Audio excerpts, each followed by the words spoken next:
Hello, everybody. Welcome into GSMC's Down by Contact Sports Podcast. I'm your host, Jeremy Lapidus. Today is Wednesday, April 23rd. I hope everybody's had a great day so far. Today is the day before the draft, NFL Draft Eve, and we're going to dedicate a lot of time to it. We have, of course, our final mock draft, the only mock draft in the world that's going to be 100% correct. You mark that down. It's here for you coming up in a second. Then we'll get into the playoff action from last night and preview some from tonight. The NBA, the NHL, as well as getting into the top 5 at each of the major position groups in this year's NFL draft. But before we do all of that, remember, if you would like to be an even bigger part of the show than you already are, all you need to do is go to gsmcpodcast.net. Or if you're on YouTube, you can use that super chat feature. If you do either of those two things, a message should pop up on the bottom of the screen for you, me, and everybody else around the world to see. If you do have a burning question about sports, anything at all that you would like to ask, go ahead and throw that in the comments. Throw it in the chat. I will get to it as soon as I possibly can. I appreciate everybody so much for sticking around, talking some sports with me here on a beautiful Wednesday, April 23rd. But like I was saying, we are going to start off our show with the one and only 100% correct NFL mock draft, and we're going to start off with an easy one. At number 1 overall, the Tennessee Titans select their quarterback of the future, Cam Ward out of Miami. This one is a very simple pick. According to Adam Schefter, it's already been set in stone, which, talk about the insiders a little bit. During draft night, we like to turn them off. If you would like to turn them off on draft night and see how correct my draft was, we're going to be doing a live draft show starting at 7:30 tomorrow, so make sure you tune into that. Me and Matt, another show host here at GSMC, will be going over everything throughout the draft, live reacting, so make sure you turn into that.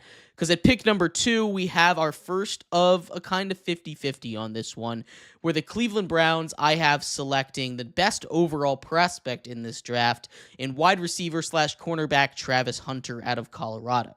This one, of course, is going to be a little bit interesting. The Cleveland Browns kind of need everything right now.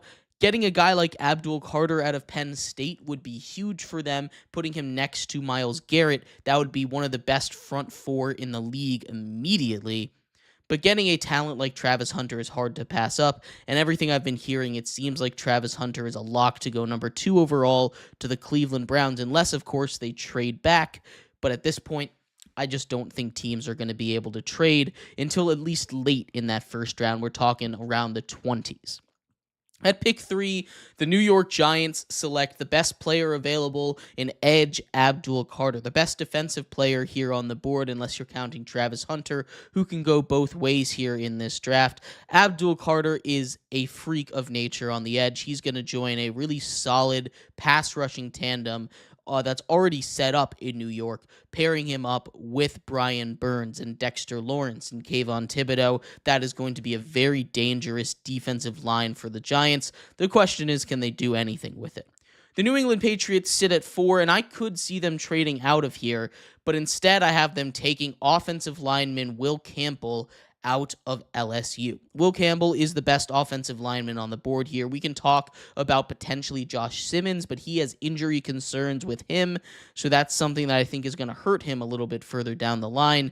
I'm taking Will Campbell at number 4 overall to the New England Patriots. At number 5, all of my previous mocks, I had the Jacksonville Jaguars selecting defensive lineman Mason Graham, but all of the noise coming out of Jacksonville's camp right now is they are gung-ho for offense under new head coach Liam Cohen. I'm going to stick that way now. I have him taking wide receiver Tetroa McMillan out of Arizona, the wide receiver 1.5, again with Travis Hunter there. It's kind of tough to rank wide receivers and corners this year, but Tet McMillan is going to be amazing out of Arizona. You pair him with a number 2 next to Brian Thomas Jr., BTJ, and T-Mac. That's going to be a very dangerous combination, and that's exactly what Trevor Lawrence needs. They already have the running backs in place. I've seen a lot of buzz around them potentially taking Ashton Genty, but they have a solid running back room already. They've got ETN back there, as well as having Tank Bigsby, both of whom have shown that they can be successful runners in the NFL. I don't think that I don't think that running back is as huge of a concern for them, and they can get one of those in the second round. I don't think Ashton Genty is really a huge get for them, so I'm having them take Tetroa McMillan at number 5 overall. At number 6, the Las Vegas Raiders locked in with running back Ashton Genty. They know what they want. They brought in Geno Smith. They need a running back for the system under Pete Carroll to run successfully, right? Ashton Genty is going to be that guy. He's exactly what you need out of Boise State. He goes number 6 overall to the Raiders here. Setting up at number 7, probably the most interesting pick of the draft to me. At number 7, the Jets can go in a lot of different directions. The Jets can take an offensive lineman. They can take best available. They can go defense. They can go safety. They can go corner. They can go wide receiver. They can literally do anything here, and it wouldn't be a bad pick. But I have them addressing the offensive line. I have the New York Jets taking offensive lineman Armand Membu out of Missouri. A big guy. Honestly, I don't think he deserves to go this high, but he's a big riser from the combine. He moves fast, he's strong, he's physical, and I think the Jets are going to take him here in the top 10 at number 7. This is one that I think I'm kind of circling to be a bust this year, but the Jets take Membu here to help reinforce that offensive line. At number 8, falling right into their laps, the Carolina Panthers get defensive lineman Mason Graham. He, I think, is the second best defender on this in this year's draft. The third best overall player, if I had to make a big board, is Mason Graham. I love what he does in the middle of the field for Michigan, what he's going to do in the middle of the field for whoever takes him. Mason Graham at number 8 to the Panthers is a steal. That's an excellent pick for them. At number 9, this is where I have the second quarterback off the board in Shedeur Sanders. I've seen a lot of buzz saying the Saints were not interested in a quarterback, but with what's going on, it's kind of hard to run it back with your current quarterback room. You need a real option, and getting a guy like Shedeur Sanders in there, I think, is going to do a lot. Get him in a city like New Orleans; he can handle it. I think it's going to be a great fit down there. He already kind of wears those colors, black and gold, in college. It's not going to be too difficult of a jersey swap. I like Shedeur Sanders down in New Orleans. At number 10, the Bears have been rumored to trade up for Ashton Genty. The Bears have been rumored to take a running back here, but I think they finished their offensive line rehaul, taking what I think could potentially be the best offensive lineman in this draft in Josh Simmons out of Ohio State. Josh Simmons, I think, is really a big wild card in this draft. I've seen him go as high as 10, where I have him mocked, all the way down to out of the first round, which is really possible. He, of course, has a scary injury right now, but he seems like he's doing a lot better, and I really like what he has. I think he has the ability to be the best offensive lineman in this class overall, and the Bears would get a steal if they're able to get Josh Simmons out of Ohio State at number 10. The San Francisco 49ers are up next, and I think they need a corner more than anything. You can go best available here. There's a lot of great talent available, but also I think the best available might just be Will Johnson. Will Johnson out of Michigan is my pick for the San Francisco 49ers. The San Francisco 49ers, of course, this year need a lot. They lost a lot of talent in the offseason, and getting a guy like Will Johnson to really cover up on the back end is going to do a lot. They lost a very talented corner. Replacing him is going to be huge. I have him taking a corner in Will Johnson at number 11. At number 12, the Dallas Cowboys stick in state and get Texas wide receiver Matthew Golden. He ran an incredibly fast combine time, a very productive receiver at the University of Texas, and we know how Jerry loves his flashy picks. We know how Jerry loves his hometown kids. This is the best of both worlds. Matthew Golden out of Texas goes to Dallas, playing for the Cowboys. At 13, his teammate Jahdae Barron, I have going to the Dolphins. The Dolphins, of course, going to move off of Jalen Ramsey. They need a lot of help. I would have gone offensive lineman if they hadn't had a trade in the works for Jalen Ramsey, but now that cornerback room looks even weaker than the offensive line. They need to address that, getting what I think could be the best corner on the board in Jahdae Barron out of Texas. That's back-to-back Texas picks for you. The Miami Dolphins get a really good one at pick number 13. At 14, it also kind of feels like a lock, but it feels like one of those picks that I think is going to throw a lot of people off. I like the Colts to take an offensive lineman after losing both a starting guard and a starting center, but the options over there just aren't that great after Membu, Campbell, and Johnson, and Simmons, I should say, all off the board before the top before the pick number 14 is on the board. So I have him taking tight end Tyler Warren out of Penn State here. He's a do-it-all, kind of Taysom Hill-ish kind of guy. That's the comp for him. He plays everywhere. He's even played quarterback. Tyler Warren is a very great athlete, and getting a guy like that for Anthony Richardson or potentially Daniel Jones, whoever is going to start, is going to be huge. Right now, they're starting Mo Alley-Cox. So I like Mo Alley-Cox, but he's not a serious starting tight end in the league this year. You need someone over there. I have him taking Tyler Warren, who for me probably isn't tight end one, but he is a very versatile guy that Penn State rode all the way to the semifinals. At number 15, Atlanta, the Falcons, they address their biggest need, edge rusher. They go out and they get Mike Green out of Marshall. Mike Green out of Marshall, I think, is probably the best pass rusher here. I really like what he's able to do. Again, I know he played at a Sun Belt school against Sun Belt competition, but he's able to put up these numbers with the best of them. I really like what he brings to the table, and the Falcons just need production at the edge position, and Mike Green is going to be able to bring that to you. The Arizona Cardinals follow up with another guy who had a lot of production, this time at Boston College, with edge rusher Donovan Ezuraku. Donovan Ezuraku also with 16 and a half sacks on the year. He's a very, very capable defender. I think he's my top 3 edge defenders this year. I have the Cardinals taking him at number 16, a little higher than some other mocks have him, but I've had him here in mocks previously. I think the Cardinals take him when he's here on the board. At 17, the Cincinnati Bengals, don't overthink it. They take a huge need of theirs at linebacker, Jalen Walker out of Georgia. Jalen Walker is a kind of hybrid player. He can play linebacker, can play edge rusher, and getting him in that Bengals system, having him that freedom to play around in a bunch of different defenses is going to be wonderful for them. They need that, especially with what's going on with Trey Hendrickson. Whether or not he'll be back, whether or not he'll be traded is still up in the air. But getting a guy like Jalen Walker that he can either play next to or behind him as a very talented player out of Georgia is exactly what the Cincinnati Bengals need. The Seattle Seahawks thank their lucky stars that they got a pick here. At number 18, they are selecting Kelvin Banks Jr. out of Texas. He's a very capable offensive lineman, someone that can move inside, play guard, or play tackle. They need a fix on that offensive line, and getting a high draft pick at number 18 like Kelvin Banks, who I've seen mocked at number 7 to the Jets. He's someone that could go a lot higher, but I think his spot is here at number 18 to the Seahawks.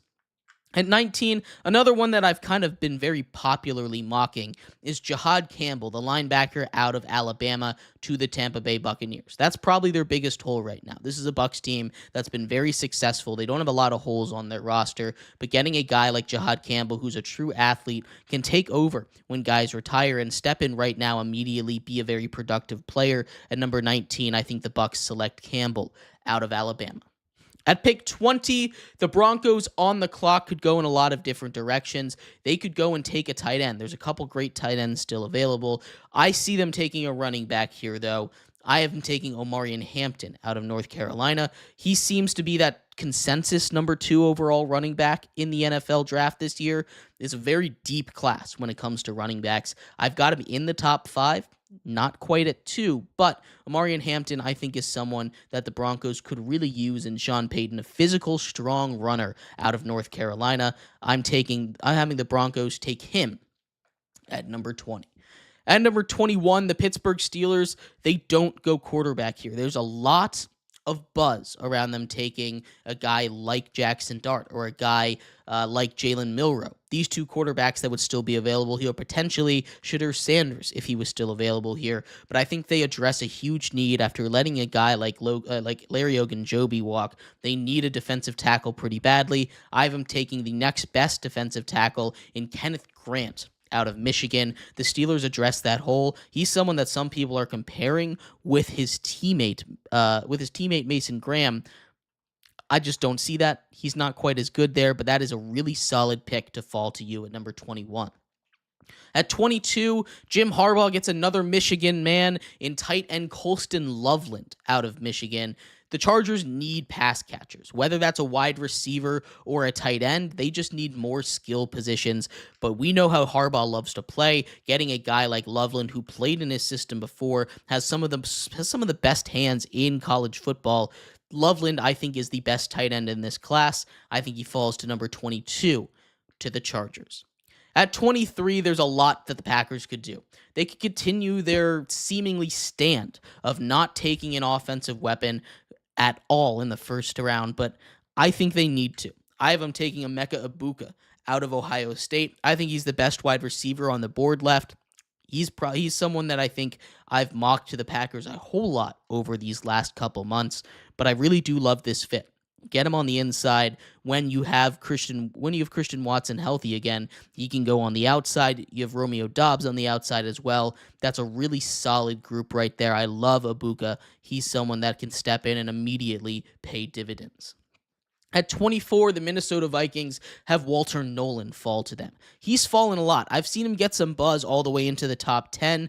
I don't see it. I'm not a big Walter Nolan guy, but he is someone that is supremely talented. He's quick. He's able to get past some blocks, get under the blocks. He's got a low pad level, but I like Walter Nolan to go number 24 out of Ole Miss to the Minnesota Vikings. The Houston Texans probably get their dream athlete at number 25, an offensive lineman Gray Zabel out of North Dakota State. Gray Zabel is a guy that can play center. He's a guy that can play guard. He's a guy that can play tackle, all of which they desperately need right now after moving off of basically all the important pieces of their offensive line. That was their biggest weakness last season. They need to address that immediately. Getting a guy like Gray Zabel out of North Dakota State is going to do wonders for the Houston Texans at 25. At 26, I would have the Rams take a tight end if either of the top two guys were on the board. I just can't in good conscience justify them taking a tight end right now when they have that big of a need at corner. There's a lot of great corners available. You have Trey Amos out of Ole Miss. You have Maxwell Harrison out of Kentucky. You have Siobhan Revell out of ECU. There's a lot of really great Azari Thomas out of Florida State, right? All these great corners available. I have them picking their favorite. I think their favorite is Trey Amos out of Ole Miss. I could see it going another way, but I think they're taking corner here at pick number 26. Getting into pick 27, I think we start to see a big run on edge rushers. I have Shamar Stewart going here, the darling of the NFL Combine. The Baltimore Ravens need another piece, right? They need more pass rush. They have a solid defense once they brought safety Kyle Hamilton back into that kind of role that he was so successful at last season. Their defense shaped up, but pass rush never hurts. Out of A&M, he is an athlete, and I love this pick for the Ravens. The Detroit Lions also follow suit, getting edge rusher James Pierce Jr. out of Tennessee. He falls a bit. He was in the top 10 in the beginning of my mocks, but that's okay. This is the only mock that really matters, right? The Detroit Lions get another guy to pair alongside of Aiden Hutchinson. They had a lack of depth last year. They needed to go out and get a guy. I think he's the best available at this position, and I think that's where the Detroit Lions go. The Commanders also get an edge rusher at pick 29 in Mykel Williams out of Georgia. Mykel Williams is another guy that I've seen mocked all the way up into the top 10. I've seen him mocked all the way out of the first round. I think the Commanders are a good fit for him. He's a big physical guy. He's fast, and I think they need some pressure off the edge. They need a lot of things on defense. They went and shored up the interior defensive line a little bit. Getting some edge rushers, I think, is their biggest need right now. Same thing with the Bills. I have them taking edge rusher Nick Scourton out of Texas A&M. He's a name that's kind of started to crawl back into the first round. He was in my very first mock draft, disappeared after that, but I love what he brings to the table. He and Shamar Stewart were a deadly duo at Texas A&M last year. I think both of them go in the first round. The Buffalo Bills get their guy on the edge. More pass rush never hurts. The Kansas City Chiefs need one thing and one thing only, but that one thing really isn't there. I still have them reaching a little bit here. I have them taking offensive lineman Josh Connerly Jr. out of Oregon. He's not necessarily my favorite pick, but he is by far the best offensive tackle left on the board. The Kansas City Chiefs really just need one thing. They just need an offensive lineman, and having Josh Connerly Jr. there, even if it might be a bit of a stretch, he's someone that has first-round ability, and I think they desperately need to address that position, so they take the tackle out of Oregon. And wrapping up our perfect, 100% correct mock draft, the Philadelphia Eagles get a gift to replace CJ Gardner-Johnson in safety Malachi Starks out of Georgia. He's my favorite safety in this draft. He's up there in the overall defenders in this draft, but there's just kind of not that much of a premium at safety. There's a lot of teams that would just say, hey, we'll get a safety later in the draft in the second round. We don't need to spend a first-round pick on him. There's a lot of other players that we could spend our first-round pick on, a lot of more premium positions. Positional value is a real thing. The Philadelphia Eagles get their guy at 32 in Malachi Starks. He finishes out our mock draft. Number 32, Malachi Starks. We'll run it through real quick, the top 10 for you. Cam Ward to the Titans, number 1. Number 2, Travis Hunter. The Giants take Abdul Carter at 3. The Patriots, Will Campbell at 4. Tetroa McMillan, 5 to the Jags. 6, the Raiders select Ashton Genty. The Jets select Armand Membu at number 7. The Panthers select Mason Graham at number 8. The Saints select Shitter Sanders at number 9, and the Bears select Josh Simmons to round out the top 10. But I'd love to hear your thoughts. Who are your top 10? What is your mock draft? Who do you have your team taking? Who do you want your team to take? I'd love to hear your thoughts. And remember, we will be live during the draft, starting at 7:30 Eastern Time, 30 minutes before the draft begins. Me and a couple other show hosts from the GSMC network will be streaming the draft all day long. Make sure you tune in for that. I can't wait to see you then, but we're going to take a quick break.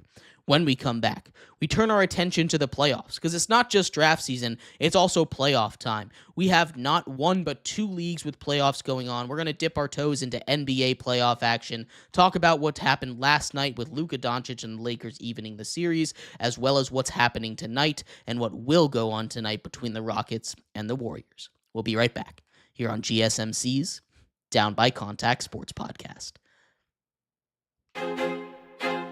I feel like I'm losing my mind.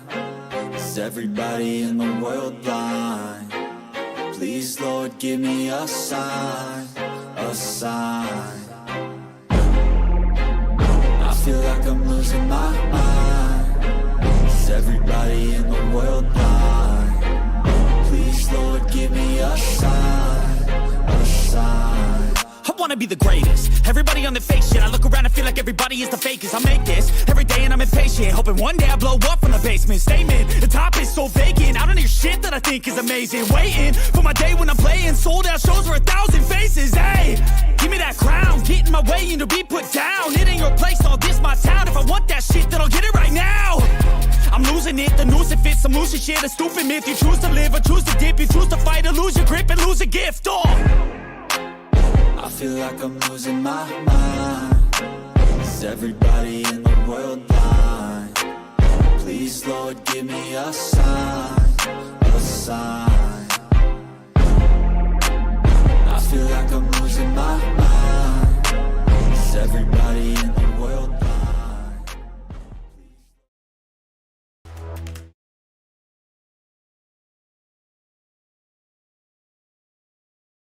Welcome back to GSMC's Down by Contact Sports Podcast. I'm your host, Jeremy Lapidus. Today is Wednesday, April 23rd, if you were just tuning in. We just finished going over the 100% correct mock draft for the NFL as draft day is tomorrow. Remember to tune into our all draft long stream for day 1. Can't wait to see you there. In this segment, we turn our attention to basketball. The playoffs are going on. We talked a lot about football today, but there's going to be some basketball action that's happening right now and more tonight. An awesome game between the Warriors and the Rockets. We'll talk about that, the action last night, and much more. But before we do, remember, if you would like to be an even bigger part of the show than you already are, all you need to do is go to gsmcpodcast.net. Or if you're on YouTube, you can use that super chat feature. If you do either of those two things, a message should pop up on the bottom of the screen for you, me, and everybody else around the world to see. If you do have a burning question about sports, anything at all that you would like to ask, go ahead and throw that in the comments. Throw it in the chat. I will get to it as soon as I possibly can. I appreciate everybody so much for sticking around, talking some sports with me here on a beautiful Wednesday, April 23rd.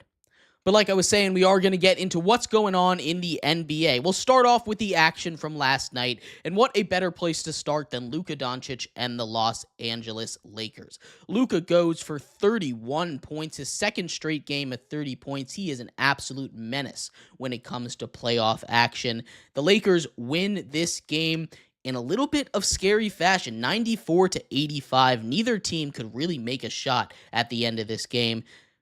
The Lakers were incredibly hot in the first half. In fact, at one point, they were shooting 61% from the field right before halftime. The Timberwolves just couldn't shoot. Obviously, they win game one shooting 50% from the three, making 21 of 42 shots. That wasn't going to happen again. We saw Julius Randle have a really solid playoff game, having 27 points in this one. But it didn't matter. They shot 21% from three. That just isn't going to do it. They need to shoot a little bit better than that. 38% from the field also isn't going to do it, and we really see that based on the score. There wasn't some kind of incredible defensive effort like we saw in Game 1 between the Warriors and the Rockets that led to this point. These two teams just couldn't hit their shots, and it leads to a final score of 94-85, with the Lakers tying the series up in kind of what felt like a must-win game. If they had lost this game, going down 0-2, traveling to Minnesota in a very raucous environment, say what you will about Minnesota sports, they care. Minnesota sports have dealt with a lot of heartbreak, but they are back every single time cheering on their team. It was not going to be a good spot for them. Anthony Edwards, once again, had a very good game, right? Anthony Edwards, not necessarily the greatest game, but you can't really shut down a guy like Anthony Edwards when he's going to the rim, when he's getting his stuff done. 10 for 22 isn't the most efficient, but he finishes with 25 points, 6 rebounds, and only 1 foul. Right, Julius Randle was their leading scorer in this one, but what really hurts them was Dante DiVincenzo in foul trouble. He was only able to play 16 minutes. Nickeil Alexander-Walker wasn't really hitting his shots like he was last time, and that was kind of the story in this one. It's not going to be like Game 1 every game. It's not going to be like Game 2 every game. It's going to find somewhere in the middle. We'll find a normal basketball game between these two at some point, but that was a huge win for the Lakers to tie it up at 1 apiece. The other two games last night just weren't really that close. The Thunder dominated the Grizzlies yet again. They took a 2-0 lead. It kind of felt like they were coasting in the second half as the Grizzlies kind of made it look a little closer than it was with the final score of 118-99. But the Grizzlies are just done. They're not making any kind of noise in the playoffs, and this is a huge blow to them. They had a lot of momentum heading into the season, heading really down to the stretch of the playoffs, and then obviously the coach getting fired, all the wind out of their sails. But the Pacers and the Bucks game wasn't necessarily the worst. The Pacers controlled the game all night. The Pacers had the lead the entire game. They started on an initial 8-0 run. They end up winning this game by 8 points, 123-115. They're up 2-0 in the series. The big story with this one was the return of Damian Lillard. Damian Lillard, we kind of expected him not to be 100%, but he was not exactly great. 14 points, 7 assists on 4 of 13 shooting. The reason this game was close was not because of Dame. It was because Giannis, of course, 34, 7, and 18. But Bobby Portis off the bench had a double-double. 28 points, 12 rebounds for him. This is exactly what they needed to do if they wanted to stay in it. They made it a game towards the end, like I thought they were going to after halftime, when going on a 13-0 run late in the game to make the score 115-113. But that was as close as they were going to get. At the end of the day, the Bucks just could not stay hot as well as they were, as hot as they were. Tyrese Halliburton had a big one, 21 points, 12 assists. Siakam had a double-double, 24 points, 11 rebounds. The two of them combined just a little bit too much for this team. Benedict Mathurin had 14 points off the bench as well, a solid game for him. This is a Pacers team that just has too many contributors from too many places for the Bucks to be playing at a not elite level like this with the little amount of contributors that they have. They need a little bit more. As far as tonight's action goes, there are 3 games. We'll start off with the game that just came out of halftime. It was a 3-point game at halftime, the Magic and the Celtics. Of course, the Celtics playing without star player Jason Tatum. Jason Tatum, he's someone that they can win games without. This is a good Magic team, and we're seeing it. It's only a 7-point game right now. but the Magic also just don't necessarily have the greatest shot makers. Paolo Banchero is a little bit inefficient. He's not taking the greatest shots, and he's someone that they need to step up. Jaylen Brown has 20 points already right now. Franz Wagner with 16. This is a close game, but the Magic just have not scored out of the break, which is kind of exactly what happened last time. They kept it close, but right now shooting just 20% from three isn't going to do it. They need to shoot a little bit better than that. It's not happening right now. They maybe can keep it close, but I just don't have a lot of hope for this Magic team to win this series, even without Jason Tatum. Same thing can be said about the other game currently in action, the Heat versus the Cavs. The Cavs have a 17-point lead now, 61-44, just about 4 minutes until halftime. They're going to continue to dominate this team. The Heat just don't have the guns to compete with this Cleveland team. Jarrett Allen and Donovan Mitchell and Darius Garland and all of these guys, Evan Mobley, of course, stepping up when they need him, when they need to. They're getting lots of production off of the bench as well.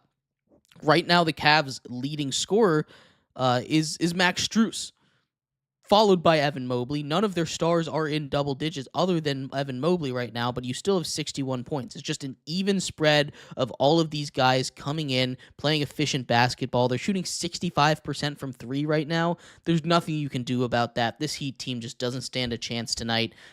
It's a shame because this Heat team just shouldn't have made the playoffs. But the real game tonight to watch kicks off at 9:30 between the Warriors and the Rockets. This one is a must-win game, kind of like what we were talking about with the Lakers last night. This game is a must-win for the Rockets. If the Rockets do not win Game 2, they're going to be down 0-2, going back to Golden State.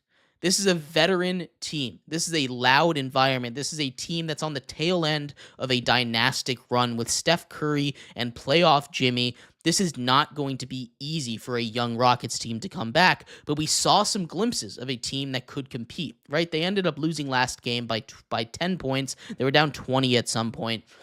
But the difference was they weren't hitting their shots. They can't have a game like that. They need to shoot better than that. I can't imagine they'll shoot worse than that. That's always a possibility, though. That is going to be the big question. Can the Rockets offense step up?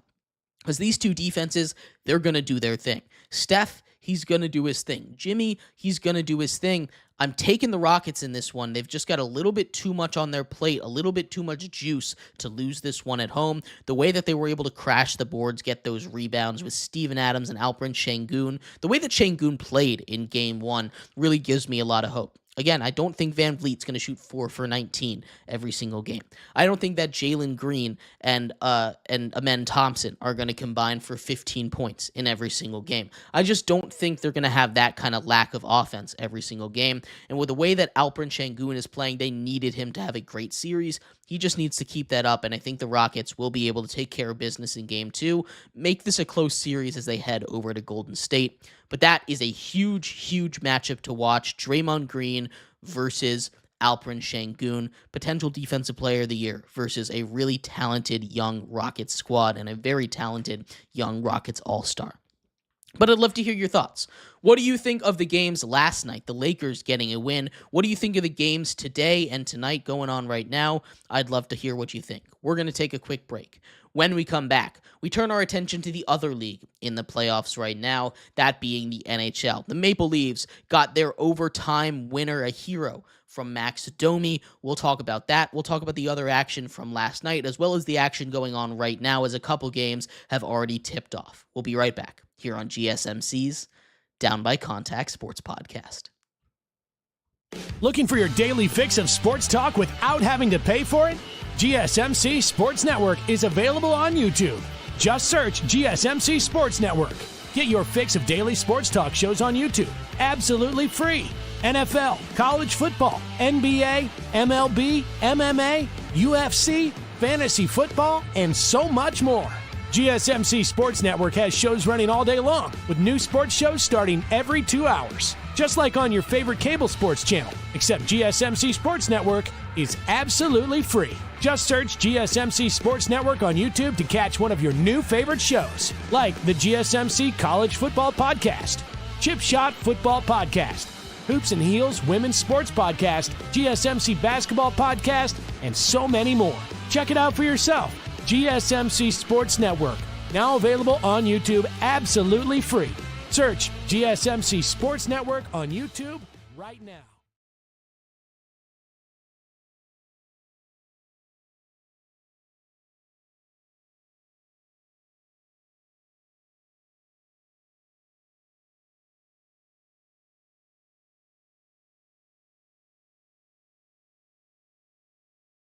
Welcome back to GSMC's Down by Contact Sports Podcast. I'm your host, Jeremy Lapidus. Today is Wednesday, April 23rd, if you were just tuning in.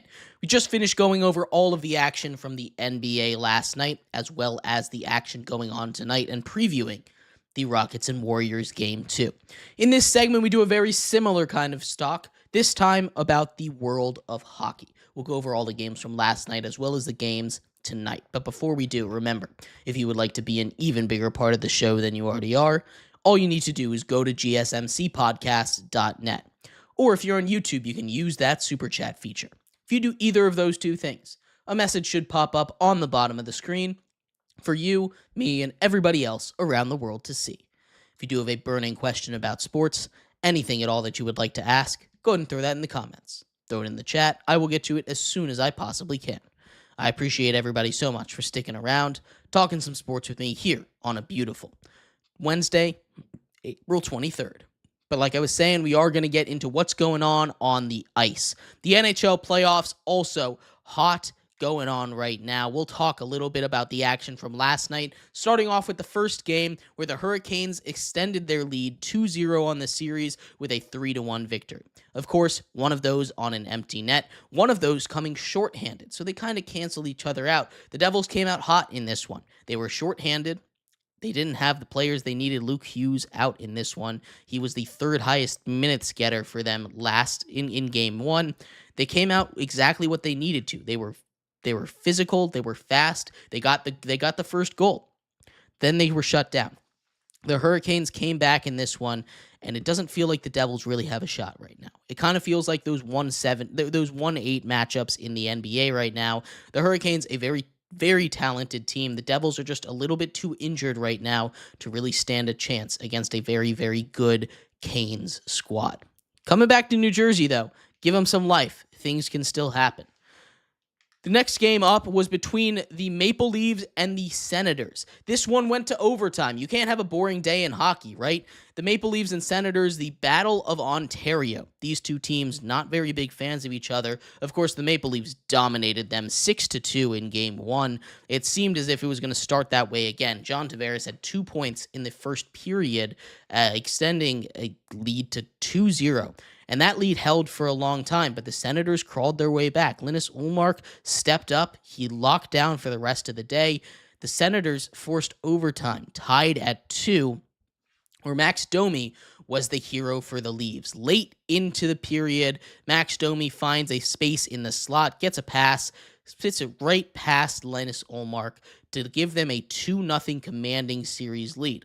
Now, it's not necessarily the kind of lead that the Hurricanes have. I know game one was super lopsided, a lot like the Canes Devils, but this one went to overtime. There's a little bit of momentum there for the Senators. They've shown that they can hang tough with this Maple Leafs team, but the way that Stolarz is playing, it's not going to be easy. I love how physical the Senators team is. I love how tough that they're playing this Maple Leafs squad, but they need something badly. They need something to go their way. They have some life now, heading back to Ottawa. They've got a shot in this series, but that game wasn't exactly what they were looking for. It kind of felt like they needed to tie this series up if they had a shot of really winning. They have a shot to compete, but winning, it just doesn't feel like it's in the cards right now for the Sens.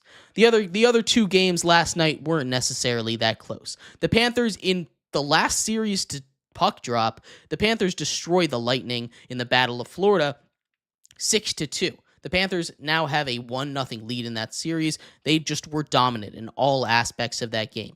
Physicality, obviously scoring, offense, defense, puck time, opportunities, goaltending. All of this was better for the Panthers in game one.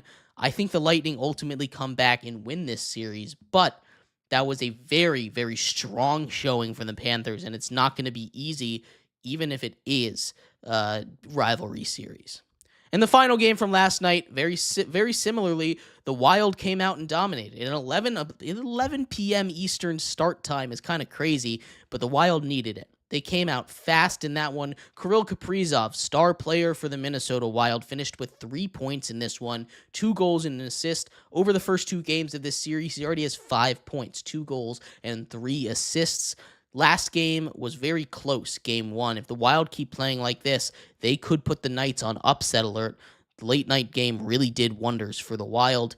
We'll have to see if they're able to keep it up as the series heads over to Minnesota now.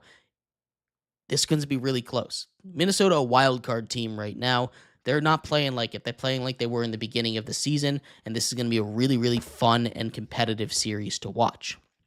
But today, there's a couple games still to go. One game is already tipped off as the Capitals and the Canadiens go for game 2. Right now, the Caps up 2-1 with about 5 minutes to play in this game. The Capitals won last time with Alex Ovechkin being the hero in overtime, his first ever overtime goal in the playoffs, which is crazy to say for a guy that owns the record for most goals ever scored in the NHL. But the Capitals, they are dominating right now. Shots are 26-10. Both of these teams incredibly physical with one another. But this one in Washington, it's very similar to the way it was going. Right now, the Montreal Canadiens have a goal already. The only difference right now in this one from last time, I don't feel like this one's going any other way. I think the Caps are able to take this one. They were minus 195 favorites to win it, so it's not that crazy, but I'm taking the Caps to finish this game off, although I do think that the Canadiens can absolutely still make this interesting, as the Caps are a little bit shorthanded when it comes to the defense. 2 games tonight, a Game 3 and a Game 2, between two teams that really don't like each other. The Stars and the Avalanche and the Oilers and the Kings have matched up a couple times in a row now in the first round of the playoffs. The Stars, Avs, they've moved on to Game 3 already, which is kind of crazy the way that the schedule works in the NHL playoffs. That game, puck drop, is at 9:30 p.m., but the big story with that one is the return of the captain of the Avalanche, Gabriel Landeskog. Landeskog has missed the last 3 seasons with a knee injury. He hasn't played since he lifted the Stanley Cup Finals. Now he's back in a very important game in front of the home crowd. He's expected to play. Haven't heard an update if it's 100%, but that is going to be a huge pop from the fans over there in the Avalanche building. That, I think, gives the momentum to the Avs. I think they take this one in a close one. I think Gabriel Landeskog's return is going to be exactly what they need to push over the top of the Dallas Stars. But in a rematch from Game 1, the Oilers and the Kings, the craziest game of the playoffs so far, a 6-5 barn burner, where we saw the Kings take the victory at the last second after the Oilers came back from down 4 goals. That one puck drops at 10 p.m., another much-watched game. I just think the Kings can't stop the momentum that the Oilers built. We saw them with Connor McDavid score 2 goals in 36 seconds down the stretch there. It's a shame they weren't able to pull that game out with the way they played, but the Kings, they stepped up at the right moment, got the latest game-winning goal, I should say, in the history of their storied organization. I'm taking the Oilers to tie this series up at 1. I'm taking the Avs to take a 2-1 series lead, and I'm taking the Caps to finish this one off, expand their lead to 2-0. But I'd love to hear your thoughts. What do you think about the games in the NHL that happened last night? Games taking place tonight. I'd love to hear what you think. When we come back, we turn our attention back to the draft. Our top 5 players at each of the position groups in the offense and the defense is coming up next here on GSMC's Down by Contact Sports Podcast.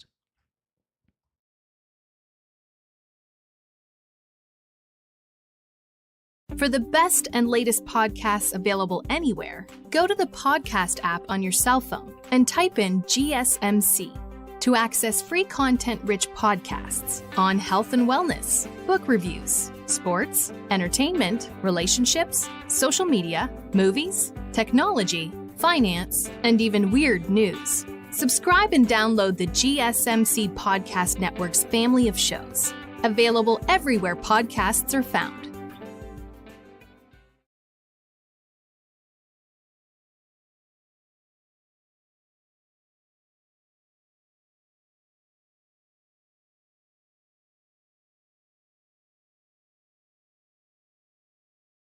Welcome back to GSMC's Down by Contact Sports Podcast. I am your host, Jeremy Lapidus. Today is Wednesday, April 23rd. If you were just tuning in, we just finished going over the playoffs in the NBA and the NHL. In this segment, we turn our attention back to the draft. The draft in 24 hours just about from now.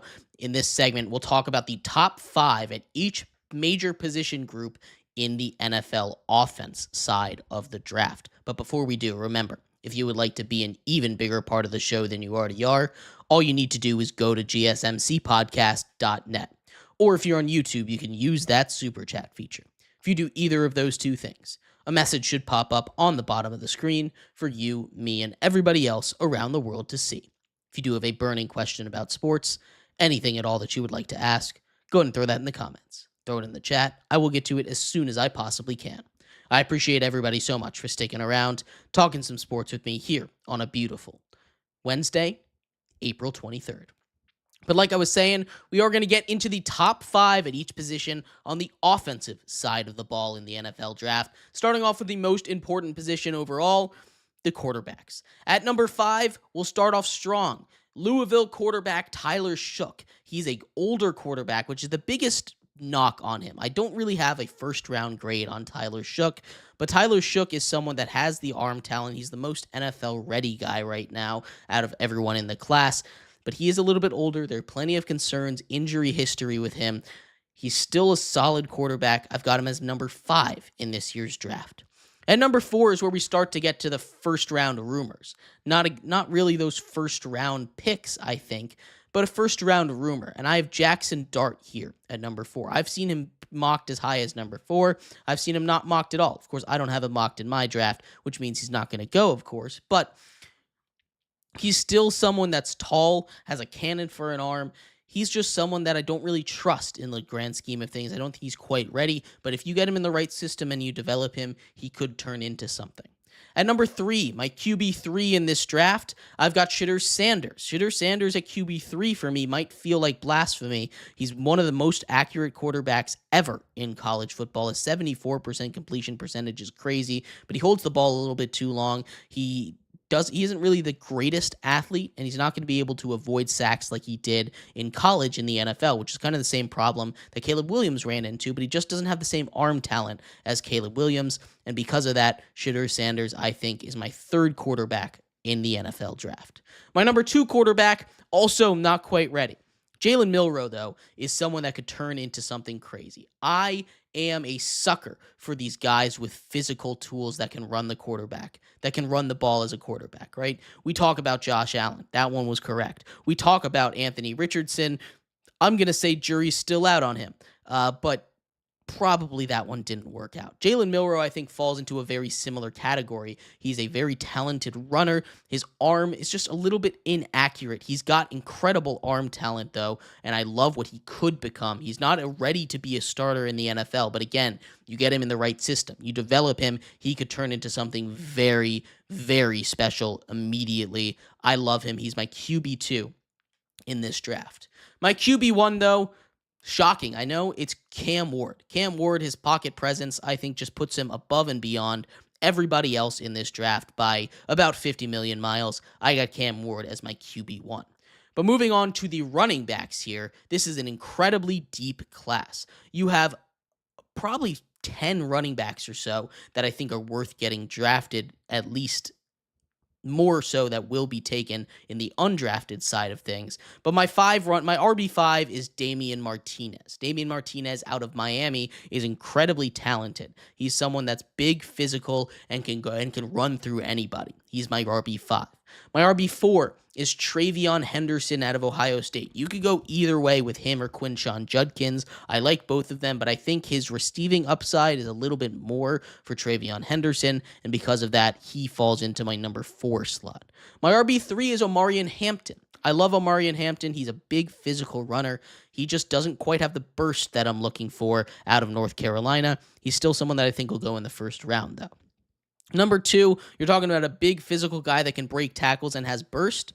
That's Cam Scadaboo out of Arizona State, someone that found his way late into the Heisman race. Cam Scadaboo is my RB2. He's not getting that first-round buzz for some reason, but I do really love what he can bring to an NFL team.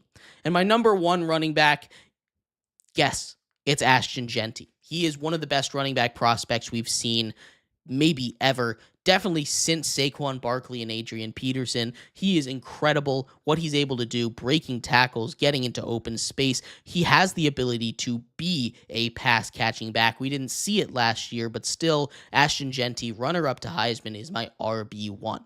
When we get to the wide receivers, it's a little weird. Travis Hunter, I am putting as a wide receiver and a corner. He'll be in both of my rankings, but we'll start off at number 5. Luther Burden, the third out of Missouri, is my wide receiver 5 right now. He's a very talented player. Again, all of these guys are in my top 5. I love what he's able to bring as a slot receiver. He's got a really good route tree. Luther Burden, I just think out of all the receivers, is the one that will slide out of the first round. And number 4, I'm taking Matthew Golden out of Texas, a very fast, speedy guy that has really good hands. I think he might be the first or second wide receiver drafted, the way that the draft is falling and the way that his name has been rising. But he's my wide receiver 4 overall. Still very good, but there's a very talented wide receiver class, as it always seems to be. Emeka Egbuka, the leading receiver in the history of Ohio State, is my wide receiver 3. He can do just about everything. He's completely NFL ready. He's got the hands. He can play in the slot, can play in the outside. I love what he's going to be able to bring. His versatility is the most important thing. He's my wide receiver 3. T-Mac, Tetroa McMillan, is my wide receiver 2 out of Arizona. A big, tall guy. He's gotten comps to everyone from Mike Williams to Megatron. He's someone that can have a huge impact. I've also seen him be compared to Quentin Johnston, so there's levels to this. But I love what he can bring out of Arizona. He's a very tall, very talented player. He's number 2. And at number 1, we have Travis Hunter. He's the best wide receiver in the nation, the best wide receiver on the board. He's going to get drafted like it. Out of Colorado, he's got some of the best hands in the country. He's got some of the best ball skills in the country. I love what he brings to a team, and I think he'll be a primary wide receiver in the NFL more than a cornerback, which is not what I've seen in a lot of places. I'm taking Travis Hunter as my wide receiver 1. Rounding out the skill positions group, we're getting to the tight ends. Now, there aren't really 5 top-tier tight ends. I am putting, though, a couple of really solid tight ends here. At number 5, Oronde Gadsden II out of Syracuse. Maybe not a name you've heard, but if you've watched any Syracuse football last season or even in the seasons past, he is a big guy, very good on blocking as well. He's kind of that dual threat guy, going to get picked later in the rounds, maybe round 5, round 6 kind of situation, a day 3 pick, but he's going to be a pretty solid backup tight end, or maybe working his way up to a starting tight end. I love what he did for the Orange last year. Harold Fannin Jr. out of Bowling Green seems a little closer to a wide receiver than a tight end. He doesn't quite have that blocking ability, but he's very similar to Tyler Warren in that fact. He's my tight end 4. At Bowling Green, he set basically every single record for a tight end. He was the best tight end in the country by just purely stats. I love what he's able to bring to a football field as a wide receiver. He's a very dangerous player. My number 3 tight end is Tyler Warren, and I know that might be a little low for him, but I just don't love what he brings as a blocker. Tyler Warren out of Penn State, he just feels like a bigger Taysom Hill to me without having that real throwing threat, and I think that's how he'll be played. He'll still get drafted in the first round because Penn State's offense ran through him, but I don't know how well his game is really going to translate to the NFL. My number 2 tight end is Mason Taylor out of LSU. You talk about a dual threat, that's Mason Taylor. He can block, he can catch. He's a very solid receiving tight end. He's another guy I don't think will go into the first round. We've heard some buzz around his name, though, so maybe potentially at the end of the first round, maybe the Rams grab him at 26. But my number 1 tight end, by really a large margin, is Colston Loveland out of Michigan. He has some of the best hands in the entire nation. It got hidden this season because of the quarterback situation he was in, maybe the worst in the Power 5, definitely the worst in the Big Ten, I think. It's just not a good spot for him. I love what he brings to the table as a blocker, as a receiver. He was their leading receiver last year, although, again, that didn't mean much in Michigan's offense. I love Colston Loveland. He is my tight end 1 by about a mile yet again. The final offensive position group to go over, though, is the offensive line. We're not going center, guard, tackle. We're just putting them all together into one jumbo group. And at number 5, we have Jared Wilson, the center out of Georgia. He's only allowed 2 sacks his entire career. He's a big, strong, physical guy. I love what he brings to the table. He's my number 5. At number 4, I'm taking Kelvin Banks Jr. Back into those those first round kind of talks. Kelvin Banks Jr. can really play anywhere. Guard, tackle, center. Not really center, but guard, tackle. Is very versatile. He's a big body, and I think he'll do really well in the NFL. Armand Membu, you want to talk about big body, is my offensive lineman number 3 in this draft. I love what he brings. He didn't really impress me too much on tape, but he's an athlete among offensive linemen, and I love what he can do on your team there if you get him in the right system. At number 2, I'm taking a risk on this. I'm putting Josh Simmons here. Josh Simmons out of Ohio State is dealing with that patella tendon injury, that knee injury that's kind of held him out all season. That's the big question mark with him, but he has the talent to be the best offensive lineman in this draft. I've got him at OL 2. And of course, that leaves Will Campbell as my offensive lineman number 1. He didn't allow a single sack at LSU over his tenure. Will Campbell, very, very, very talented. He'll get drafted super high because of what he's done, regardless of his short arms, which didn't seem to be a big issue against the SEC and NFL level competition. I'm taking Will Campbell as my offensive lineman at number 1. But I'd love to hear your thoughts. Who are your top 5 at each position? We're going to take a quick break. When we come back, we take a look at the top 5 for the defense at each position.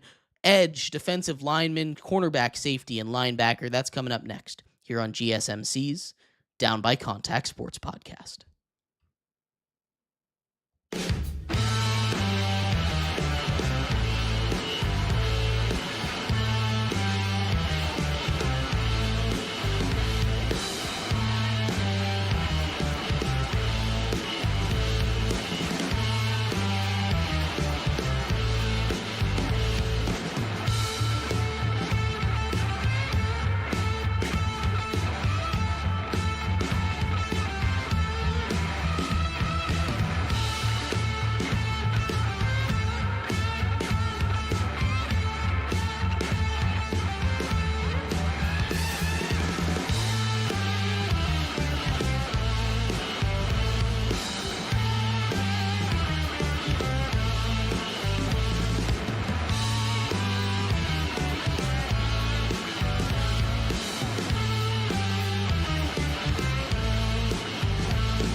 Welcome back to GSMC's Down by Contact Sports Podcast. I am your host, Jeremy Lapidus. Today is Wednesday, April 23rd, one day before the NFL Draft. If you are just tuning in, we just finished going over the top 5 at each major position group in the NFL offensive side of the draft. In this segment, we do the same thing with the defensive side of the ball. But before we do, remember, if you would like to be an even bigger part of the show than you already are, remember, all you need to do is go to gsmcpodcast.net. Or if you're on YouTube, you can use that super chat feature. If you do either of those two things, a message should pop up on the bottom of the screen for you, me, and everybody else around the world to see. If you do have a burning question about sports, anything at all that you would like to ask, go ahead and throw that in the comments. Throw it in the chat. I will get to it as soon as I possibly can. I appreciate everybody so much for sticking around, talking some sports with me here on a beautiful Wednesday, April 23rd. And a reminder, we'll be live for the draft on draft day. Round 1, me and Matt, co-host here on the GSMC Sports Network, will be live for all of round 1 at 7:30, so make sure you tune in for that. But before we get to that, we have to get to our defensive side of the ball. We went over the top offensive players in the draft in the last segment. Now we take a look at the top defensive players, and we'll start off at the edge position. Of course, Edge number 1 is going to be Abdul Carter. Abdul Carter is the best edge defender, probably the best defender in this draft overall, but it's not by as wide of a margin as you might think. I think there's a couple guys in this draft that are pretty close to him, including number 2 and 3 in Mike Green out of Marshall and Donovan Ezuraku out of Boston College. They have more numbers than Penn State's Abdul Carter, but both of them didn't quite play against the same competition. I think Mike Green at edge 2 and Ezuraku at edge 3 both have the ability to be game changers in the NFL, but I like Mike Green's I like his pure pass rush ability just a little bit more than Ezuraku, and because of that, he's my edge 2. My edge 4 is Shamar Stewart. Shamar Stewart, just an athletic freak of nature out of Texas A&M. He flew up draft boards in the beginning of the draft process. He's kind of water finding his level a little bit more now, but out of Texas A&M, he's going to make a very, very happy team wherever he gets drafted. And edge 5 for me is James Pierce Jr. out of Tennessee. I understand there are concerns with him, but he continues to stay in that first round for a reason. He was mocked in the top 10 at the beginning of the year. He fell a little bit, but he's my edge number 5. I really do love what he brings to the table. At defensive line, it's also an incredibly deep class. At number 1, it's Mason Graham far and away. I've heard some people say it's his teammate Kenneth Grant, but it's not. Mason Graham is the second best defender in this class behind Abdul Carter. He arguably could even be the best defender in this class. He is someone that I think cannot be drafted high enough. I love Mason Graham. He is the number 1 defensive lineman in this draft. At number 2, defensive tackle, it's Kenneth Grant, his teammate. So you're not too far off if you're trying to make that argument that Grant is better than Graham, but he just isn't. Mason Graham's a bigger guy. I really love what Kenneth Grant brings in his own. At number 3, we're bringing Derek Harmon out of Oregon. DT3 Derek Harmon. He is someone that I really do love. That pushes Walter Nolan down a little bit, who's my DT4. I've heard some buzz around him going in the top 10, but Walter Nolan is someone that I'm just not a huge fan of at the end of the day. Out of Ole Miss, he's my DT4, and there's a lot of guys that could be DT5, but I went with Darius Alexander out of Toledo. He had one of the top run blocking grades by PFF in the entire draft, an overall 90.4 in that elite section. I love what Darius Alexander brings as a big body, especially against the run, which is going to be the primary goal of any defensive tackle in the league nowadays. Darius Alexander is my DT5. Getting to the cornerbacks, again, I talked about it in the first segment we did, but Travis Hunter does count as both a wide receiver and a corner, and we'll be ranking him separately. He is my CB1. Travis Hunter won the best defender in all of college football award for a reason, right? He's incredibly talented. He's got that ball skill. He's very good at tackling in open space. He's just got the instincts and the vision to be a very, very good corner. He might be a better corner than a receiver. He's going to play both ways in the NFL, though, and I can't wait to see how that goes. He's CB1.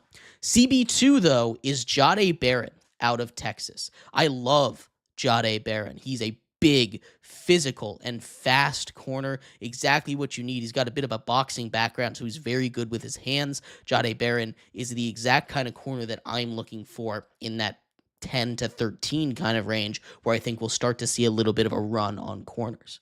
At number 3, Will Johnson. The only reason he's a little bit lower on this list for me than some other people is some injury concerns. He's still going to go in the top 15. Will Johnson out of Michigan is CB3. Again, a big, physical, tall, very talented corner, but I just don't think he's quite there with Travis Hunter and Jahdae Barron. Siobhan Ravel out of ECU is my CB4. There's a couple other guys that you could have ahead of him. Trey Amos, you could have Maxwell Harrison, Azari Thomas, these guys that have had really good seasons at their respective colleges, but Siobhan Ravel, similarly dealing with an injury, did not play. I think he is an incredibly, incredibly talented corner right now, and he's someone that I think is going to be a steal for somebody in the second round. My CB5 in this draft, though, that goes to Trey Amos. I love what he brings in Ole Miss. Again, big physical guy. I love speed in a corner, but it's not the most important thing. You need to just have the ability to keep up with these receivers. As long as you can do that, I don't care if you run a 4-2.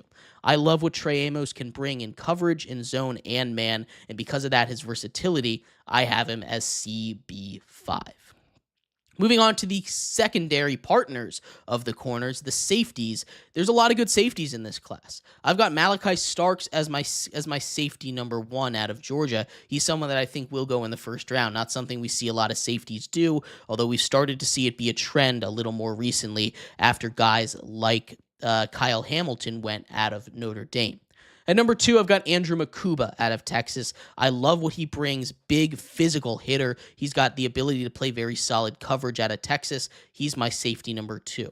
My safety 3 is Xavier Watts, and you might be asking, where's the big name here? But Xavier Watts, I think, is just the whole package at safety. He's got the ball skills out of Notre Dame. He stayed an extra year so he could learn to be a little bit better in coverage and tackling, and he absolutely nailed that, leading Notre Dame's defense all the way to the college football finals. At number 4, this is the name you've been looking for, right? Nick Emenwari out of South Carolina. He's a physical freak, no doubt about it. I just don't love what he does in coverage. He's not the greatest cover safety, and he's been burned a couple times trying to guess what's going to happen in the pattern and it not working out. At number 5, though, I've got R.J. Mickens out of Clemson. Talk about coverage. He's got that in the bag. He's probably one of the best coverage safeties in this class right now. I love what R.J. Mickens brings. But the final group of 5, we're moving on to the linebackers. A very talented linebacker class, starting with number 1, Jalen Walker out of Georgia. He's kind of cheating. He's a mix of a linebacker and a edge rusher, but he's listed as a linebacker here, so I'm taking Jalen Walker as the best linebacker in this class, followed by Jahad Campbell out of Alabama. These two guys really could be interchangeable. I like Jalen Walker a little more because of his versatility, but Jahad Campbell is an incredible athlete of his own. Number 3 is Demetrius Knight Jr. out of South Carolina. He's no slouch either. I haven't heard a lot of buzz around him, but he is someone that I think deserves a little bit more respect than he's getting right now. Chris Paul Jr. out of Ole Miss is my linebacker 4. And my linebacker 5, Jalen Walker out of Indiana. A little bit of a smaller guy, but he is a tackling machine. He just has a nose for the football. He has a way of finding it whenever he wants, and he is going to be an absolute demon on the football field for whoever gets him. But I'd love to hear your thoughts. Who are your top defensive and offensive players at each position? I'd love to hear what you think. Thank you, everybody, so much for tuning in to today's episode of GSMC's Down by Contact Sports Podcast. I have been your host, Jeremy Lapidus. We will be back tomorrow. Remember, tomorrow we are doing live coverage of the draft starting at 7:30. Make sure you tune in then. I can't wait to see you for that. Have a good one. Bye-bye.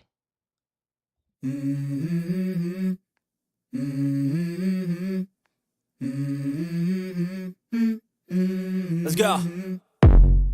I wake up to a little bit of drool on my pillow, feel like it's gonna be a bad day. Yeah, I'm tired of shit, and the coffee ain't hit yet, damn, ain't that great. I don't wanna go